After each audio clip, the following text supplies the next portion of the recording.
Yarukeekuro Ndorokaze is my name. I come from a little village called Oruwa in the Vitoto area of the Matako constituency of the Great Oshodonjipa region.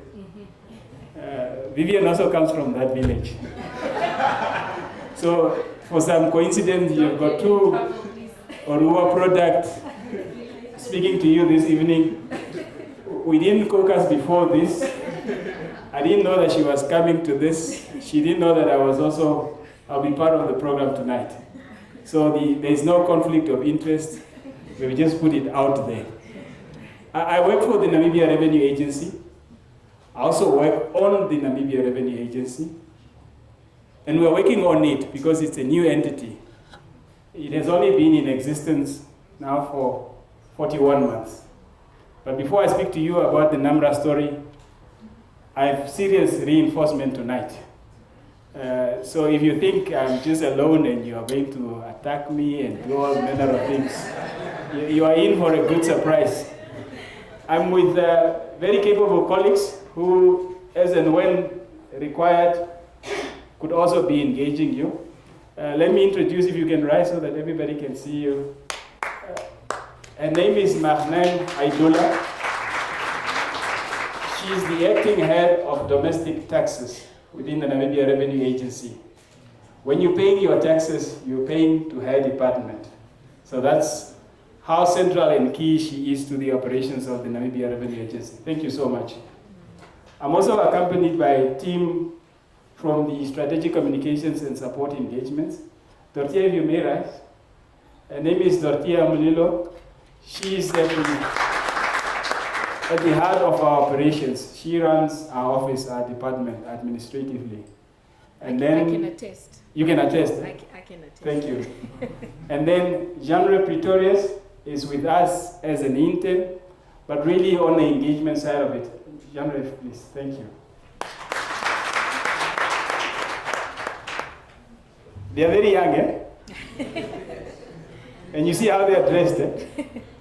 Thank you. So I was talking about the Namibia Revenue Agency and the fact that it was established on the 7th of April, 2021. Now in August, we are in month 41. And you know, when you are young, you still count your existence in months. Very soon, possibly when we turn 5 years, we will now no longer be referring to months, but we will be referring to the years that we have been in existence. So why the Namibia Revenue Agency? Those of you that are a bit older would know that previously there would be a department within the Ministry of Finance called Inland Revenue Department, in the main responsible for the collection of taxes.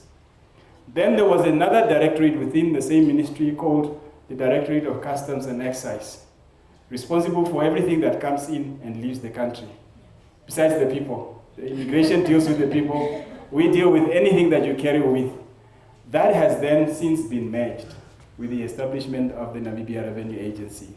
And that's the function, all functions that we are performing.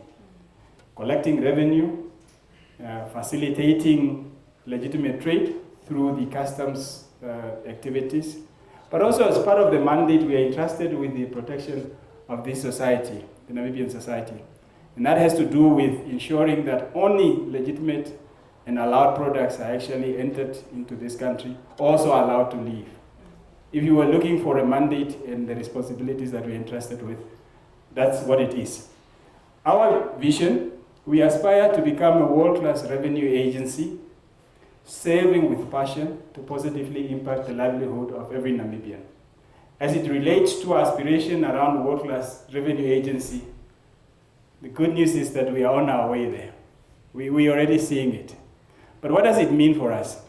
For us, we would think and feel that we have attained world-class status when what we do is compatible to anybody else, any revenue agency you can talk about. And that would be our people. If our people are able to walk into any revenue administration and be conversant with whatever is being discussed, being dealt with there, it relates to our systems. If our systems can match with any, or even our processes. When we have our processes certified by the highest standards around, then we know that we are operating a world-class revenue agency. Now, what is it that we have been seized with for the last 41 months.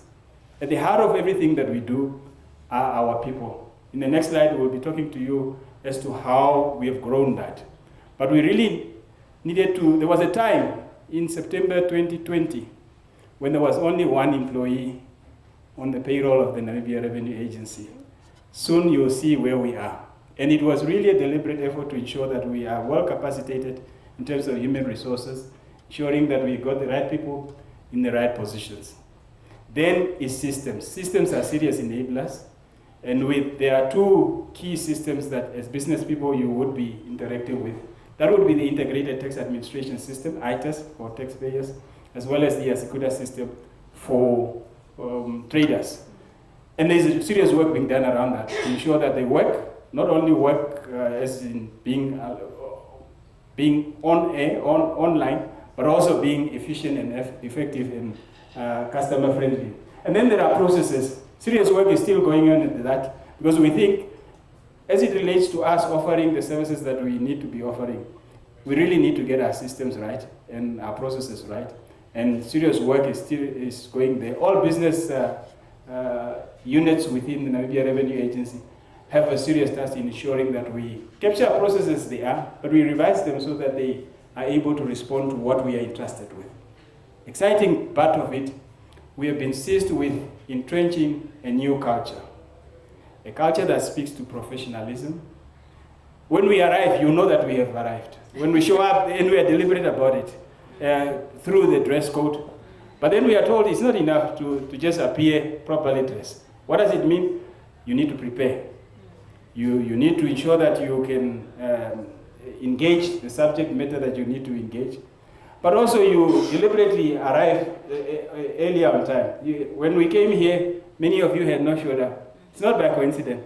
It's a culture that we want to entrench. And as many of you would know, culture takes time to build. And that's really, those are the 4 areas that have really kept us very busy. Now, I spoke to you about our staff complement, and I'll not spend much time on that. As we speak now, 1,422 staff members, from employee number 1 in 2020 September to 1,400.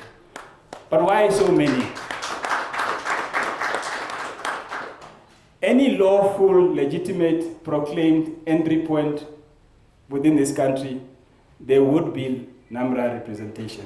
So we scattered all over the country with regards to customs function, as well as the domestic tax collection function, but also the support services. Where we are as communications, you would have your IT department, finance and HR and all of that.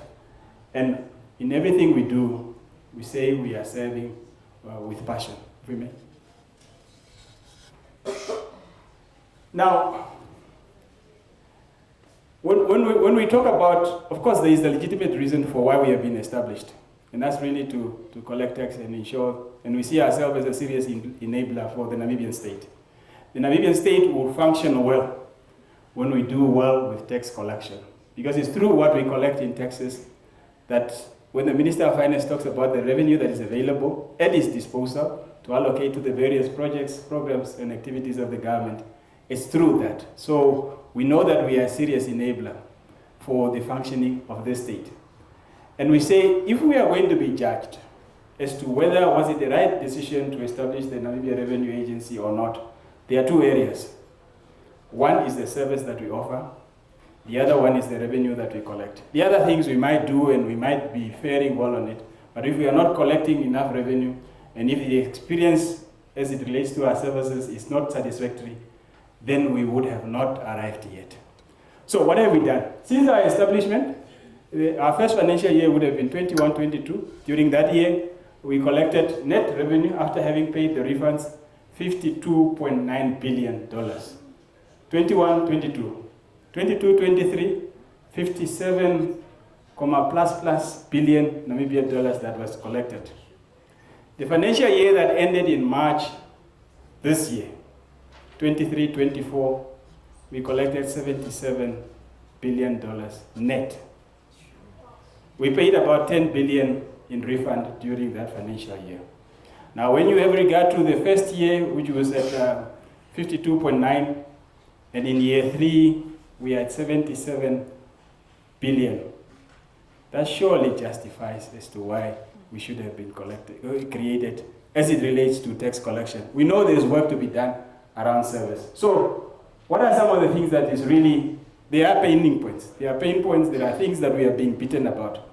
And in the early days, when we would post anything and talk about great news, great things that we would have achieved, the first comment would be, when am I getting my refund? And then we realized that no, in fact, maybe the question is not so much misplaced. There is a need for greater education. Greater education so that we all appreciate what our obligations are. Because sometimes people think that just because you have submitted your returns, or just because you have paid tax, you are due for a refund. It doesn't work that way. You're only due for a refund when you have paid more tax than what was required of you. There would be instances when you would have paid tax, but it's not sufficient, and you still need to pay some more. So deliberate efforts around taxpayer education, that's what we are going to continue doing. We are seeing that it's actually paying, we're seeing the fruits that's coming out of those efforts. For the last 2 years, we're possibly not comparable to anybody with regards to stakeholders engagement. You would have seen that we have been across this country to all corners. This year, I think BIBA is possibly beating us, and that's because they are running a substantive campaign. When people have now appreciated what their obligations are, what is the next thing to do? Is to ensure that we make it easy for them to file, because that's where it starts. For us, as it relates to compliance, there are 4 elements. You register, you file your returns on time, you ensure that whatever you declare is authentic and accurate, and then you pay the right amount of tax. Now, for the part where they need to file, we need to make that very easy. And Naim and her team, assisted by where we are, because our department is also responsible for setting the service tone within the business. We are trying to find the ways of ensuring that we make it very easy for you to file. Then the thing that many people are asking us about, the refunds. We do concede that in some instances, it takes longer than necessary, and that's not acceptable. So there would have been deliberate efforts to ensure that we cut on the backlog as it relates to the refunds. Once we have clarified that not everybody who has submitted their returns is due for a refund, those that are due for refunds need to get their refunds not longer than 90 days as provided for by the law. That's what the law says, and that should be the bare minimum. It can be done way shorter than that. Now, December, then we decided to say, look, let's undertake a massive refund initiative so that everybody who qualifies would then be refunded. And we were able to process about 100,000 returns, and about 70,000 of them were due for refunds. You know what? We could only pay about 40,000 of them. 30,000 of them were due for refunds. You know why we could not pay them?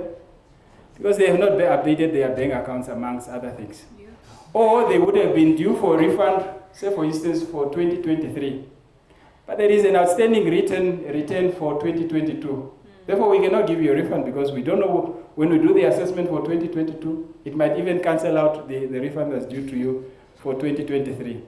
Hence, our message tonight is to say, as much as we are going to fast track the payment of the refunds, and we know how important it is for individuals, but also for smaller businesses, because that could be the difference of them operating the next month or not.